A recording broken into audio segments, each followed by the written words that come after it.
to show clearing.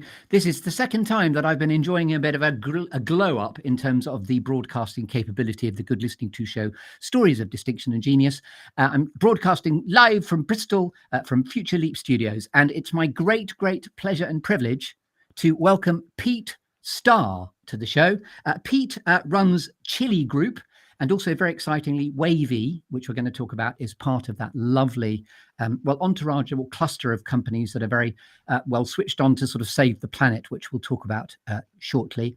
Pete's here to do a very special founder story episode because he is the founder of the Chilli Group. I'll let you speak in a moment, Pete. I'm just blowing some happy smoke at you. You were past the golden baton. They don't like it up by Mr. Mannering, by Mr. Murray Cowell, who's the grizzled veteran of the training room. And I was absolutely thrilled to be introduced to you. So Pete Starr, MD, founder of Chilli Group, welcome to the Good Listening To show. Thank you very much. And how's morale, and what's your story of the day, please, Pete? Morale is pretty good. You know, there's an awful lot of news around about economy and global stuff going on, which has its knock on into our world. But we're Q1 down and now into Q2. Where has the year gone? But it's all been good. The clients are happy. The clients keep coming back. I can keep myself and my team employed. And the sun is shining. So what's not to love? That's a great story of the day. A previous guest very recently said something which I know will resonate with you. We are where we are because of choices and decisions that we made 5 years ago. I was really struck in researching you that wayvie, your real new passion, tilt and endeavor, got going at the very beginning of the pandemic. And I don't doubt it's coming up to 5 years. So just tell us the story behind the story of the excitement that you have for wayvie as part of the Chilli Group. Yeah, so absolutely right. That wherever we are is a result of our choices. So Chilli is now in its 10th year. And as with most trainers, they start off doing work for other people, being a bit of a mercenary, do anything for anybody at any cost because you've got a mortgage to pay and young kids and all that sort of good stuff. And then as you try and reduce working for other people as a freelancer and increase working directly, everything was going swimmingly until I think Friday, March the 13th, when I was in London on a bit of a social with a friend, and the phone kept ringing to say, cancel, cancel, cancel, cancel. So obviously you have moments thinking, okay, what on earth are we going to do? We got through that, as most of us did, in whatever way we managed to. And the tail end of that year was really, really successful. We got a really great client, actually in Bristol, who was brilliant to work with and allowed us to kind of continue that growth as a company.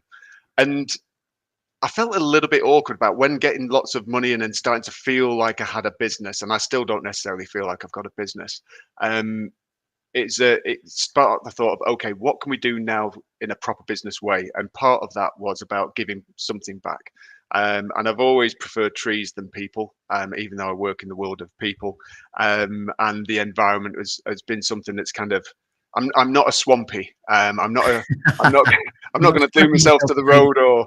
But you have cut some trees down in a good way because you work for the National Trust as well and volunteer, and I think that got your credentials going from the get-go.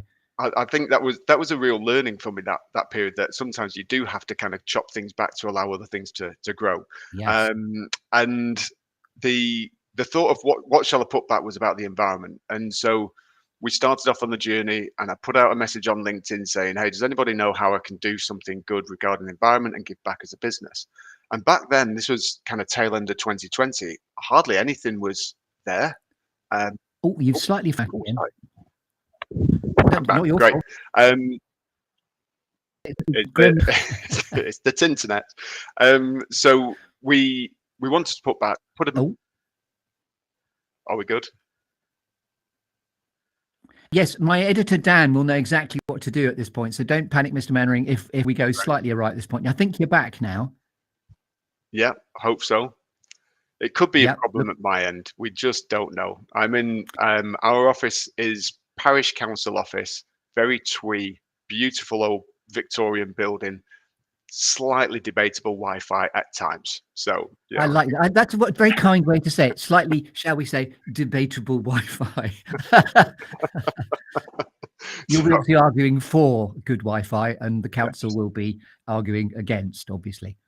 Yeah, everything back to you. That was a nice clip. As I say, Dan, my podcast editor, is a consummate professional like we are. He knows what to do. Great, So great. yes, you're talking about chopping things back, which is great business advice of itself in order for other green shoots of recovery and growth to Undoubtedly. happen. Yeah, absolutely. And sometimes, saving everything isn't possible. You've got to kind of make some choices. But as a business, we wanted to do something, put some messages out there. Hardly anybody came back. Thankfully, there was a guy that I knew as a previous client who had moved into the world of environmental, and he really supported us to measure our carbon footprint as a small business. We haven't got much, but we wanted to reduce what we had, Yeah. and then what can we do to step forward little by little. And the theory of marginal gains is kind of why Chilli is called Chilli. So often it's the small thing that makes the big impact. And around the time, probably in 2021, my ideas had kind of started to form. And you mentioned about the straws. So my kids came home from school. There'd been David Attenborough on TV at one of the COPs, and the kids came back having learned some stuff about the environment, and said it's only one plastic straw, said 8 billion people. And it really struck it to me because it linked in with the marginal gains element and personal accountability, which I hold really close to my heart. To say, yeah, you can't ask other people to do things without being willing to do it yourself. Yeah. But that culmination of it's nobody's problem, but everybody's contributing to it. And because when you get on that sort of path, you're always looking for that next thing. That next thing led me to think, well, we're just a small business, but we're pretty good at developing people. And what if we could help develop the people whose jobs are in the green industry?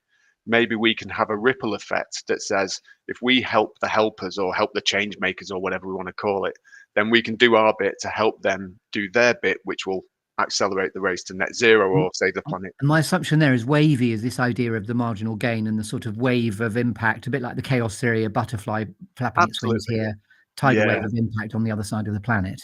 completely. Yeah, completely. So again, it's just looking at personal accountability and what is the thing that we can do. And if we can do a small thing, it's better to do a small thing than no thing at all.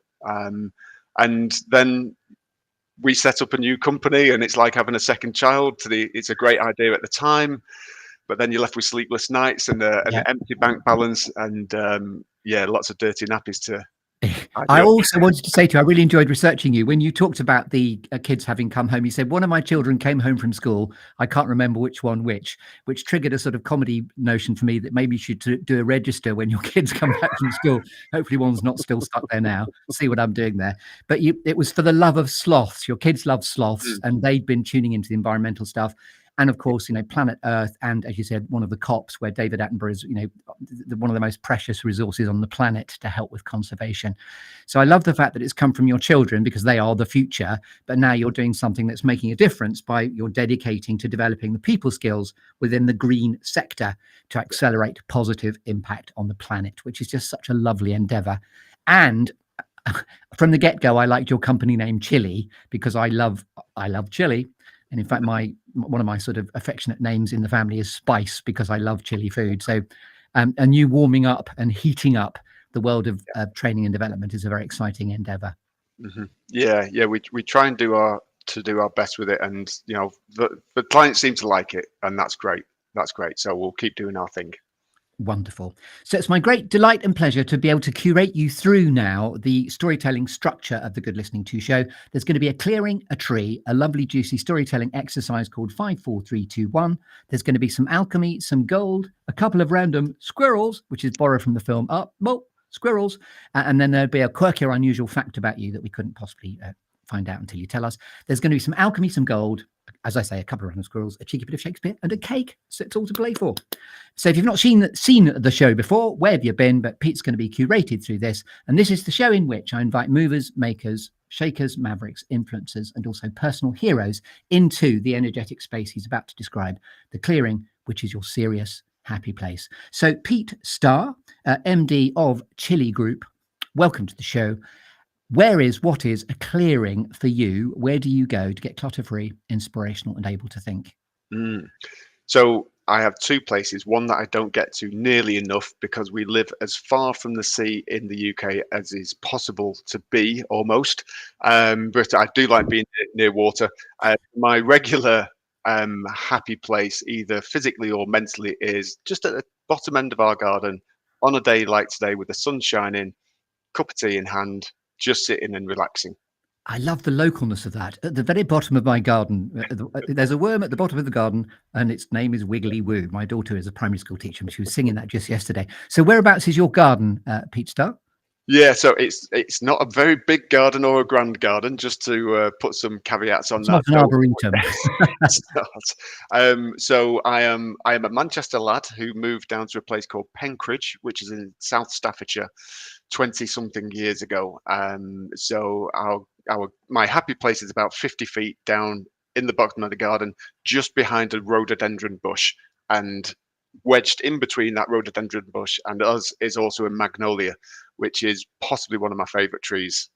Oh, there's a lovely sense evocation there for the smell of all of those Mm, things. I love the fact that if we lose you, you're hiding behind the shrubbery at the bottom of your garden, which is lovely. absolutely. Just also, you said one of the children came home. You can't remember which one. How many children do you have? It sounds like you've got thousands because you couldn't remember which one. I've got two, but they blend in together. They're both girls. It was probably the youngest, but I just can't be sure, Chris. No worries. I wasn't gonna. That would be the last time. I was just being facetious. So here we are. Then we're at the bottom of your garden, which is very appropriate now because I'm going to bring a tree, which you've probably already got there at the bottom of your garden. I'm now going to shake your tree to see which storytelling apples fall out. How do you like these apples?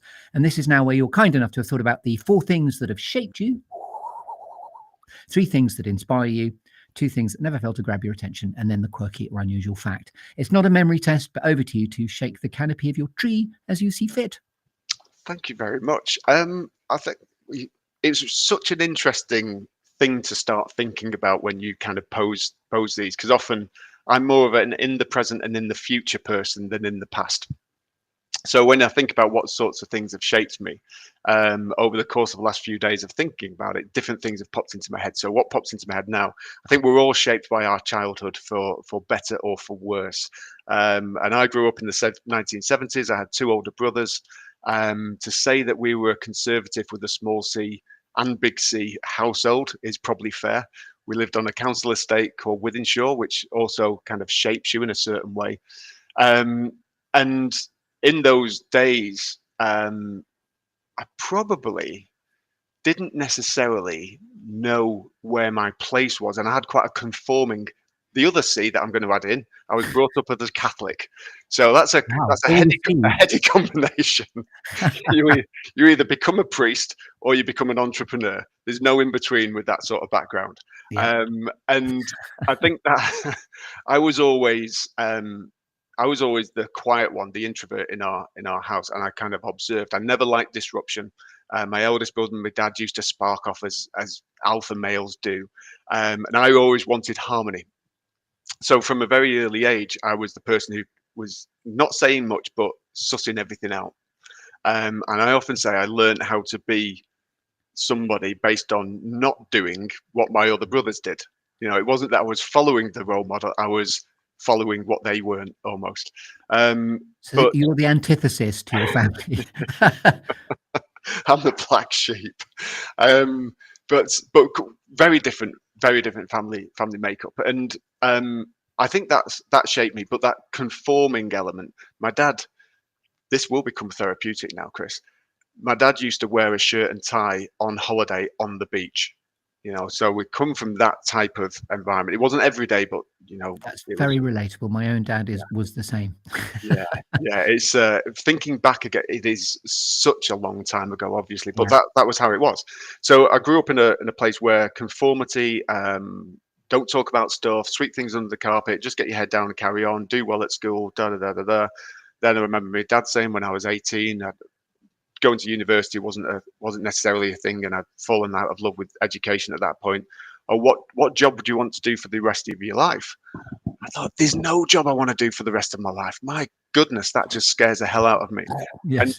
so I think from a perspective of forming me, that conforming youth, probably up to about 22, 23, is what has formed the second half of my life, if you like, of not conforming and not doing the same thing Monday to Friday every single week, and going to the same places and doing the same hobbies, etc., etc. So I think that's been the foundation of who I am, as it is with most people. But it's been, that's often a characteristic of an entrepreneur, to be a maverick and swim in a different direction and be the outlier, able to be super objective, a bit like you watching your brothers with sort of stealth and deep listening. Yeah, absolutely. And the word entrepreneur never came into my vocabulary until I was in my 30s. I only thought about working for myself when I was maybe 33, 34. But I knew nobody who had done that. Everybody I knew had been in the kind of corporate world, or just have a job for, or a priest, or a priest, yeah, which isn't necessarily got the greatest reputation anymore. But yeah, so I didn't really have a path that I knew how to do it. So when I did start working for myself when I was 41, it was a bit of a blueprint that I needed. So what did you do to conform before you were 41? Because I am surprised that you only started the entrepreneurship when you were 41. Yeah, so I'd worked as a real potted history, worked at Tesco for 5 years, took a career break. So I traveled for 2 years, work, travel. Then I was 26-ish, and I thought I better get a proper job. And then I got into kind of sales and account management and people management in a corporate sort of way, and worked for Coca-Cola, worked for Camelot, the National Lottery, and Bulmer's Cider, and a few others. And I've been made redundant a couple of times. I knew that I wanted to do training and coaching, but I didn't know how to do it in a way that could pay the mortgage as well. I've got a wife. I don't know if my wife's going to listen to this. She probably wouldn't, but financial security is right at the top of her set of values. She doesn't want any kind of risk. Yeah. So going to work for myself, with all of the risk that is involved of that, of which there is plenty, was a real kind of turning point in my life and our life as a family, in terms of kind of direction that we took. Yes. What I also really admire in having researched you is the moment in 2020 when you got the big job, rather than sitting back and going, oh, hey, financial security. That's when you tilted what you're doing with wayvie. So that's a lovely first bit. So back to shaking the tree. So now, and another thing that shaped you now, please. I think this is the third of the 5, 4, 3. Another thing that shaped me, when I think about people, I've not got a wide circle of friends. You know, I do a lot with work, so I'm naturally a little bit more introverted, so I kind of shut down my social batteries a little bit. But I've really been really fortunate throughout different phases of my life to have really significant friends that have really shaped me. So from a school age, my kind of best mate from school, Andy, just did loads together and just kind of gelled. And then after school and college, he was the one that I kept in touch with. So we just did like skateboarding and go-karting and paintballing and just stupid stuff, really. What a great friend. Andy sounds like everyone's kind of friend. Yeah, and he is the stereotype. Oh, he passed away about 18 months ago. He was the stereotypical salesperson, you know, where talks for England and has zero listening capability. But from all through life, that was tribute. Kind of really I'm so sorry he's not there anymore. Yeah, it's been tough because of that, because of what he meant. But he lived his life. He didn't leave anything in doubt. It was if I want to do something, I'm going to find a way to do it. So that was great, because we did loads of things together. And then mid to late 20s, when I came back from my traveling, I got into cricket. I liked cricket as a kid, did some cricket, and I met another friend there, Mike, who we used to go out with and what have you. But that kind of sphere of time around the cricket team, where I was captain for the cricket team for a little while, with such strange personalities. And cricket, most sports bring different people from different backgrounds together. You know, we had heart surgeons, we had head teachers, we had drug dealers, we had a whole host of different people. This is the South Manchester cricket team, and for me, kind of not experiencing that range of strong personalities as well, and then trying to Yeah. capture them really kind of shaped me. And Mike has been a key part of that and continues to be now. And then latterly, probably the first person that I met as a true entrepreneur, Graham, has his own business and has it for years. We used to talk every day, and he would talk about stuff, and I would listen because I'm a listener and da da da. And I've learned so much about running my business now because of the conversations that I'd had with him. So he was in the Really cricket team. So he just, wasn't. No, he was a local guy to yeah. where I live now, and the husband of my wife's friend. That's how we got together. So kind of the people who have shaped me through periods of my life have been the ones who have been most important, I guess. Yes. And again, sorry to hear about Andy's demise. Is that, I mean, do you mind me asking what happened to him? Yeah, Andy at school, you know, council school. What do you do at break time? You play football. And Andy, because he'd had a heart condition when he was young, he had a hole in the heart that he had patched up. He was terrible at sport, so he was always the last kid that was picked, and he always had to go in goal. But he would give it a go, you know. He'd give it a go. So he's always had heart issues, but then being a salesman that he was, driving 50,000 miles a year, lifestyle and all that sort of stuff, not great. And unfortunately, he the good thing, there's a couple of good things. The good thing is he died very, very quickly. He was in the car, sat there, and within a minute he'd gone.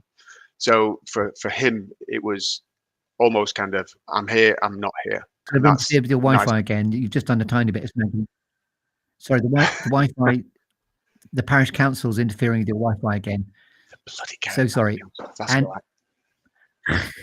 again, Dan will know exactly what to do. But yes, so Mm. he went quickly, which was the virtue. Yes. That's why we. Yes. Yeah, because we get to an age and we know the older you get, the more you're aware of mortality and the more people around you lose. So you kind of process it in a different way that I had no comprehension of kind of a number of years ago. And you speak to people who have lost people that it's been a slow demise through cancer and various things, and there's no good way, is there? Unless you're 98 and you've kind of just don't wake up one morning. There's no good way. So the fact that he went quickly and no pain was great. And he was in France. He was a photographer, and he was in France doing his photographing. So he died very quickly doing something that he absolutely loved. So they are things that kind of you hold on to. Yes. Wonderful shapeage so much. Now we're on to 3 things that inspire you, Pete Starr. What inspires me? Again, because my wife and my kids might hear this, I've got to say them first, haven't I, Chris? That's the kind of par for the course. And to a large extent, I think it's true that becoming a parent, I think, has been one of the things that has improved me as a person. We're definitely going to have words. Oh man, what's going on? What's going on? Oh, Yep. Are you good? hold the line, caller. Sorry, we're doing a little bit of a snag. Apologies. This is the gremlins of the interweb. I'll just ask Courtney. Is it us, Courtney? Do you know? I'm not sure. It seems like we're back. It seems like we're back. So sorry, Pete. We're getting there. So we're in the inspirational canopy element of the tree. Yes. So wife and kids. So from going to be working for myself, my wife's motivation of I'll support you, but don't put the house under jeopardy. Otherwise I'm off. Well, those words weren't used, but were intimated. Yes. That was motivational. But she started working for herself as well at the same time. So we both went from corporate, both going into self-employment and working for ourselves. So it was an interesting time. But she's always had my back on it. And then kids. Yeah. I'm a better person because I'm a father. I think I'm a better person because I'm a father of daughters, bearing in mind my very male upbringing. And we have a family tree thing that kind of goes back a few hundred years, and there's very few females in our lineage. So to have two daughters was a bit of a surprise. Yes. What do I do with this? But that has been one of the things that has improved me as a person no end. And very profound that there's sort of a Mother Earth, Mother Nature element to what you're doing in terms of your own creative endeavors as well. So that sort of female energy is obviously incredibly important to you. Yeah, without doubt. If you look at the big 5 personality traits, I am probably slightly towards the more feminine side than the masculine side, and I'm cool with that. That's okay. And I used to not be cool with that. And that's self-awareness and wisdom, and that is the holy grail right there. Wonderful. Any other things to talk about inspiration before we get on to the squirrels? So would you like to say anything else about inspirations? Inspirations. I think just from a personal perspective of what's inside, I think I do get a little bored, and I do kind of fight back against kind of monotony a little bit. And I think things, and this probably links into squirrels, what distracts me. Let's go there. I can be distracted quite easily, and then kind of be inspired to think, oh, that's something I've not considered before. And whether it's a work or social or hobby or whatever, just kind of go with the moment. I think we're here. I was brought up religious, but I don't think I was here before I was born, and I don't think I'll be here after I pass. So I've got a window of opportunity here that, I'll give everything a go that I want to give a go, and leave no major stone unturned, really. And we're getting beautifully onto segueing towards legacy as well, which is coming a bit later too. So let's explicitly go to what are the current shiny object syndromes in your life, your current squirrels of distraction? If there was an award for procrastination, Chris, I might well be right up there, because squirrels can come from anywhere at any point in time, particularly if I've got a slightly uncomfortable task at hand. And whenever we talk in our training about time management and all of that sort of stuff, I know that it goes on in here. I think in terms of squirrels and things that distract me, biscuits has got to be one of the top things. And particularly if it's any time between 9 o'clock and 11:30. Or from maybe 1:30 through till 4. It's a long. That's a long period of biscuits. I love that. So it is. It's biscuit o'clock for most of your day, by the sound of it. It can be. So it takes a lot of resolve to stay away from them. And you've made me think of the word Garibaldi, which I've not thought of for many years. But what's your favourite biscuit, please, Pete Starr? Now, this could be the most controversial part of this whole podcast. Chris, you do realize this. The best posh biscuit is a chocolate hobnob, but they're quite expensive. The best utility biscuit for me is a bourbon biscuit. And utility biscuits are us. I love that. Yeah, because sometimes you want a bit of chocolate, you want a bit of, and sometimes you just want kind of cheap commodity. And the bourbon kind of has a real kind of wide value positioning. Lovely, beautifully put. Couldn't put it better myself. Lovely. And now a quirky or unusual fact about you we couldn't possibly know about you until you tell us. So as one of the bright and shinies, when I was 26 or 27, I was working as a salesperson for Bulmers Cider. And I used to cover the pubs and clubs of Manchester. So I'd go to kind of all manner of establishments, some really great and some really not great. And I'd moved into my first house, and I had a bit of time on my hands, and I thought, what am I going to do with my time? And I'd not had education since college, so I thought, I'll do some adult learning at college. So I went to Salford College for an open day, no idea what I was going to do. I had a walk around, ended up at the stand that was for a reflexology course. So I am officially a qualified reflexologist after completing a 9-month adult learning session back in the 90s. And how old were you when you went to this sort of trade fair exhibition of future work potential? I was 26 or 27. Yeah. So late 90s. I was 20 and then it went again. Sorry, I was what? 26 or 27 years old. Love that. And I love the randomness of whichever stand you ended up parked at. That's what you ended up doing. So do you still practice reflexology to this day? Because you're very versatile if you do. Practice it, probably not, but Yeah. my kids do enjoy a foot massage because they know that I can do it. Yes. So yeah, it's still in the locker. It doesn't come out very Yeah. often, but it's still in the locker. Oh, precious dad you are. Foot massages are us. I love that. And how old are your daughters now? They are 19 and 15. Wow. Yeah. Because when you first started our conversation, they were in nappies coming back from school talking about sloths is their path, but now they're 15 and 19. How Now they're glorious. almost real grown-ups. With no stabilizers, full adulthood. I love that. We've shaken your tree. Hurrah! Mm. And sorry for any sound snagging that may be happening if you're listening as well. And now we stay in the clearing, move away from the tree. Next, we talk about alchemy and gold. When you're at purpose and in flow, Pete Starr, MD, founder of the Chilli Group, what are you absolutely happiest doing in what you're here to reveal to the world? There's an in and an outside of work on this, Chris. Outside of work, golf, cricket, running. Those things are where I love you the can bish, bash, boshness of that. Golf, cricket, running. those sort of things are just where you can lose, because for me the flow is where you lose your mind and you're not conscious of stuff, and those are the things where I can kind of lose my mind and be there. From a work perspective, and this drives my colleagues Lucy and Jen and Lucy mad, I came into this because I enjoy training, I enjoy coaching, I enjoy that one-on-one or group interaction.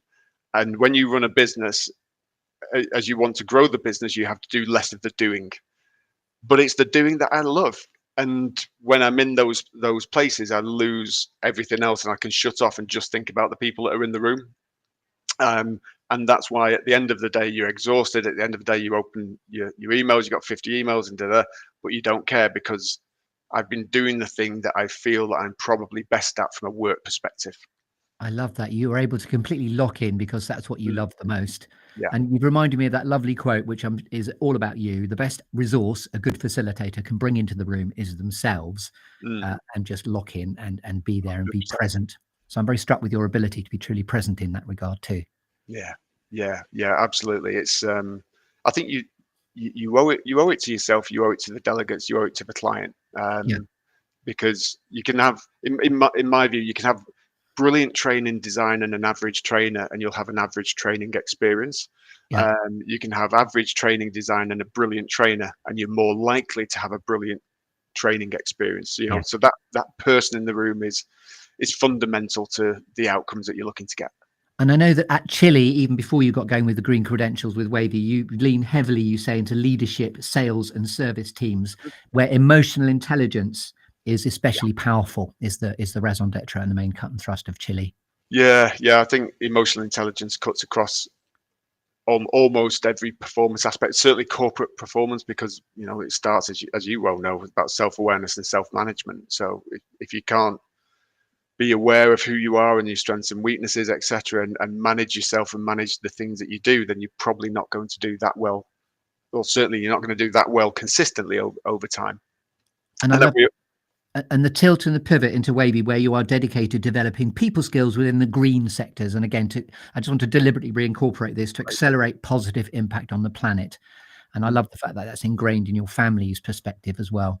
And again, that brilliant statistic of, it's only one plastic straw, said 8 billion people. Yeah, absolutely. Within Chilli, we've been planting trees and offsetting carbon for a while now. We're up to, 11,000 trees, if you like. So we operate as a business overall in as sustainable a way as we can. But wayvie just kind of takes it to that next level of working specifically with green organizations or green teams or ESG people, etc., who have got a really kind of clear direction of environmental sustainability. And the purpose imperative is really golden in that. In wayvie in particular, yes. Yes. Yeah. And presumably the margins are lower for you because you're helping people who are there because of their purpose, and they're not there because it's necessarily a cash rich part of the industry. Yeah, I think it's fair to say that we have much more flexibility in that, because we work with NGOs and some charity organizations and the like. And, again, it's one of those challenges. You want to help, but you also need to make money so you can continue to help. And that's one of the things that we help organizations do, because in that green sector, there's a lot of people who have got that Yes. giving mentality, but sometimes you need to make profit, and profit can be a bit of a dirty word, but you need to make profit so that you can continue to reinvest and continue to do the thing that you do. And it is that purpose imperative of, I know you'll have heard of this, but that lovely ikigai Japanese construct about what the world needs, what you love, what you're brilliant at, and also that can attract money is everybody's lucky sweet spot if you can find that. I'm delighted for you that you have, and obviously I'm really enjoying this endeavor with what I'm up to with this too, with that same purpose imperative. So thank you for the alchemy and golden. Now I'm going to award you with a cake, Pete Starr. So do you like cake? Just before we talk about and riff on cake as a storytelling metaphor. I love cake. I love cake more than biscuits, but I do. And you mentioned the hobnobs and the not the Gary, but I said Gary boards and you said chocolate hobnobs. So what's the cake of choice, please? Reasonably flexible. However, if it's a cake that's got a lot of buttercream on it, fantastic. But my birthday cake that if I don't have, I get very moody at home, is a Colin the Caterpillar. Nom nom. From without naming the brand, that's the Tesco special, isn't it? Well, no, it was created by Marks and Spencers, and then Tesco's and Morrison's and Aldi have created their own versions, and I'm not fussed which version I get. Oh, you just don't care as long as it's called Don't Colin, care. as long as it's a caterpillar, as long as it sort of basically crawls into your mouth of a birthday. I love the fact you're going to be grumpy if you don't get a Colin as well. That's lovely. Yeah. I've just forged very excitingly in the last couple of weeks a lovely relationship with somebody called Anna's Cakes. Guess what she does? So there's a very strong chance that I might be able to send you an actual cake. So it's very exciting. So thank you for that. Now, the cake is another storytelling. It's the final suffused storytelling metaphor. You get to put a cherry on the cake now, Pete Starr, by stuff like, what's a favorite inspirational quote that's always given you succor and pulled you towards your future? One that I've used for myself and I've used with my kids, particularly my youngest, who needs a bit of a G up every now and then. But one that stuck with me for 30 plus years is, look at a day when you are supremely satisfied at the end. It's not a day when you've lounged around with nothing to do. It's a day when you've had everything to do and you've done it. So that's one that stuck with me for a long time, because I can procrastinate, because I can be a little bit lazy. It's one that says, actually, we enjoy ourselves more when we've done stuff. And do you remember that joke for all those people out there who think I'm a procrastinator? Just you wait. Also, you did a brilliant LinkedIn post with a poem about just do it. And then for naysayers, do you remember the one I'm talking about? A really lovely poem, which you uploaded about a week ago. Yes. Do you remember what that was? We can point people to it. Oh, I can't remember the author of that. I don't even think that it was a famous author necessarily, but I saw it on Facebook and it just hit me at a moment. I've recently written a blog that's on our LinkedIn page, on my LinkedIn page, regarding productivity in the UK, strangely enough, which happens to be lower than most of the other G7 countries. And I called it the Great British Lethargy, in that there seems to be almost a cultural path where people just can't quite be bothered in workplace. And the pendulum swings. Before COVID, the employer is king. The employee, you work for the employer. If you don't work, then you get out and somebody else comes in. Then it seems to have gone too far the other way, of everything's about the employee and let's not upset the employee and let's make life easy for them. And that's not great either. And somewhere in the middle is, when it comes to employee engagement, often, not all, but often, people are more engaged because they're under a little bit of pressure, because they have to perform, because they're stretched out of their safety zone. And so that's where kind of all of that theme has been kind of quite front and center for me. And we've been doing a lot of work with lots of leaders of how can we get more out of our people without having complaints or and the lethargy element and dynamic leads into that sort of quiet quitting pandemic almost, where people literally can't be bothered. Yeah, absolutely. So which then links into, look at a day when you're supremely satisfied at the end. It's a day when you've had everything to do and you've done it. It's and thank you for reincorporating that quote. That's what I was going to ask you to do. Lovely. With the gift of hindsight, next question: what notes, help or advice might you proffer to a younger version of yourself or of the Chilli Group, Pete Starr? Oh, younger version of myself. Is that long ago, Chris? I buy an extra house would be the advice. I bought my grand's house, and I remember saying to my dad, "I'm thinking about buying grand's house. What do you think?" And he said, "I think you'd be bloody stupid." I ended up buying it anyway. It was 33 grand, a 3-bed semi in Fallowfield, Manchester, the heart of the student district. I bought it for 33 grand. I sold it for 61 18 months later. It was then on the market for 120 another 18 months later. And I remember all of the council houses around there being 25 grand a piece. So my advice to my younger self would be to do it soon and not wait. And I think that's one of the things that I've learned about myself in the last 10 years. And when you work for yourself, you learn a lot more about yourself in those environments than you do in corporate. So it would just be to do it sooner and not worry about what other people think. I used to worry a lot about what other people thought, and I worry a lot less now. And I don't doubt you're able to pass through that philosophy, playing it forward for your daughters as well. Try. Yeah, we try without being ignorant of others, and that's one of the balances for sure. But yeah, most of my life I've been a people pleaser, and still have an element of that for sure. But yeah, just do it, or just effing do it, whichever JDI or JFDI, whichever one. JFDI. Yes. And next question, what's the best piece of advice you've ever been given by somebody else? So that would probably be about risk. And I mentioned my friend Graham, who's the only kind of entrepreneur that I knew. And at the time of being in a job, I think my take-home salary was about £2,100 after tax. And with my wife's view of financial security, that's wonderful. But my friend reframed risk for me in saying that he said, "How many clients will I get if I'm a freelance trainer? How many clients will I get?" I said, "I'll probably get 4 or 5." He said, "So if one of those clients drops off, you've still got 3 or 4." Yeah. Okay. So if you get a job and you've got one employer and that employer drops off, how many are you left with? You're left with 0.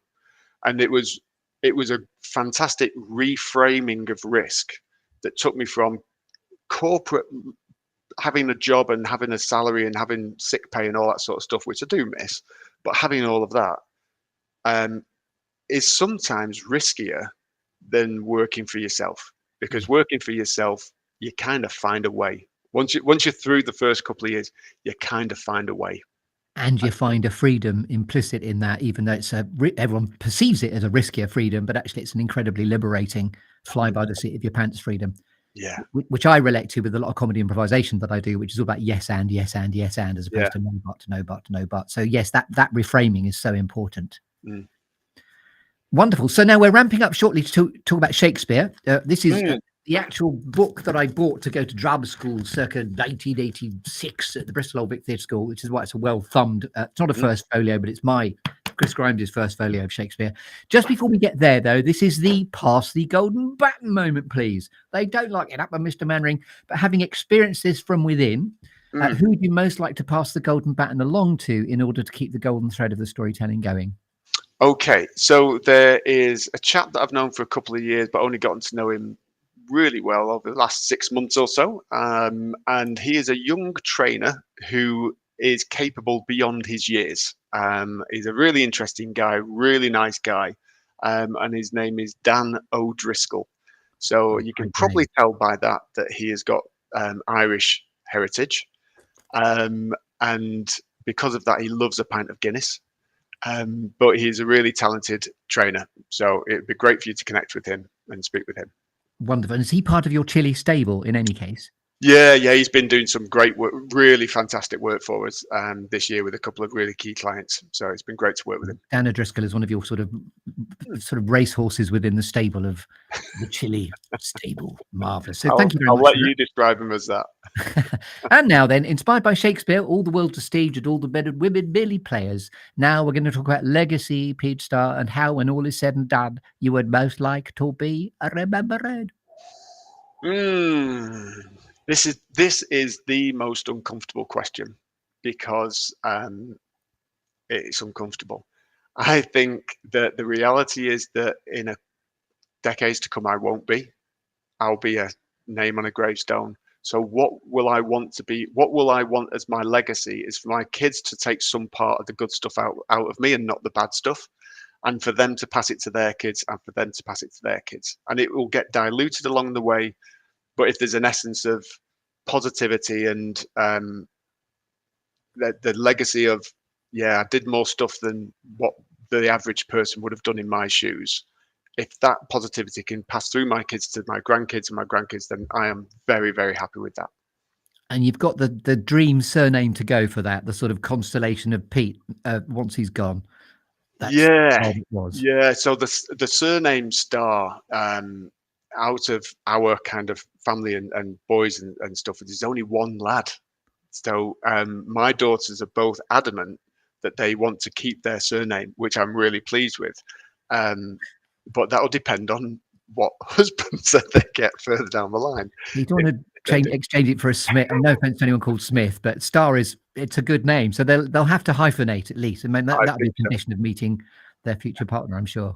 Yes, absolutely. But yeah, that's the legacy that I can hope to pass on, is through the kids and from them to the others. Lovely. As this has been your moment in the sunshine, we're going to come on to a final question in a second, but where can we find out at this point all about you on the internet? And this is the show us your QR code moment, please. So Courtney, now we're going to show the QR code. First of all, this is show us your QR code. And we're going to go first of all to Chilli and how to spice up your training and development. So there's a QR code. But talk us through where to find out Chilli. Give us the URL, please. Yep. So the website address is www.gochilli, so GOCHILLI, gochilli.co.uk. And as with all of websites for training companies, typically that's a window of form. The other good place is on LinkedIn. That's where we hang out. We don't do much elsewhere. Those are the two best places. And then with wayvie, do you want wayvie as well, Chris? Hold the line, caller. We've got wayvie. We've thought this through as well. There's another QR code, which is the wayvie code, please. Fantastic. And that is www.wayvie, as it's written there, wayvie.co.uk. And I love the sort of mantra of that, the strap line, growing brilliant people in green teams. And that's a very exciting moment called show us your QR code, please, for those that are watching online. So thank you for that. Now, as this has been your moment in the sunshine in the Good Listening To show, Pete Starr, is there anything else you'd like to say? I think just for anyone, I speak to a lot of people who are embarking on a world of training or doing things themselves, and the just do it is a kind of key theme. And don't be put off by everything else that you see. Everything that we see online, everything that we see on in the websites or LinkedIn is a shop window. And as with every shop window, it is there to portray to the general public to say, come into my shop. And then for some of us, our shop is okay. It's got some good stuff. Some it's brilliant, some it's not so good. Every shop has got a back storeroom that's an absolute tip. So for anyone who's looking at other people and thinking everybody else has got it and everybody else is solid and everybody else every shop has a back storeroom that's an absolute tip. I'm so happy I got you to say that again. You're absolutely right. Yeah, and all too often we can see everybody else and think everybody else's shop window is their life, and it isn't. Everybody has a back room that's an absolute tip, and we should take heart in that because it's okay. What a lovely last thought to leave us with. So thank you very much indeed for listening and watching. This has been Pete Starr from the Chilli group, and I love the fact that it's got a group now, so it's growing in its sort of empire and its desire to do good through purpose. If you'd like to talk to me about being a guest on this show too, a couple of other URLs to show you. The website for this show is thegoodlisteningtoshow.com. This has been a Brand Strand founder story episode where obviously we find out the story behind the story of being, in this instance, Chilli Group. If you'd like to connect with me on LinkedIn, please do so too. You might be watching on LinkedIn anyway. There it is. And then very, very exciting. 2 weeks ago, I gave birth to a all along, but it's called Legacy Life Reflections, which is to record the story of somebody near, dear, or close to you for posterity without any morbid intention, but lest we forget before it's too late, is using this curated structure of everything you've just listened to me curate Pete through. As I say, lest we forget before it's too late. But of course, none of us are getting out of here alive. So to quote Dr. Zeus, the time has come, the time is now. So have a look at the mountainscape of thegoodlisteningtoshow.com. I've been Chris Grimes, obviously coach, facilitator, motivational comedian, but this has been the lovely Pete Starr. And you've got a very important client meeting coming up too, haven't you, Pete? Yes. Yes. Good skills is something I've learned from a very lovely chap out there called Mark Alexander. You don't say good luck, you say good skills, because you've been preparing your entire life for this moment. Starr, anything else you'd like to say, Pete? I'm all good. Thank you, Chris. Thanks for this time. It's been great. Wonderful. Thanks very much. I've been Chris Grimes. Good night. And we end the stream there.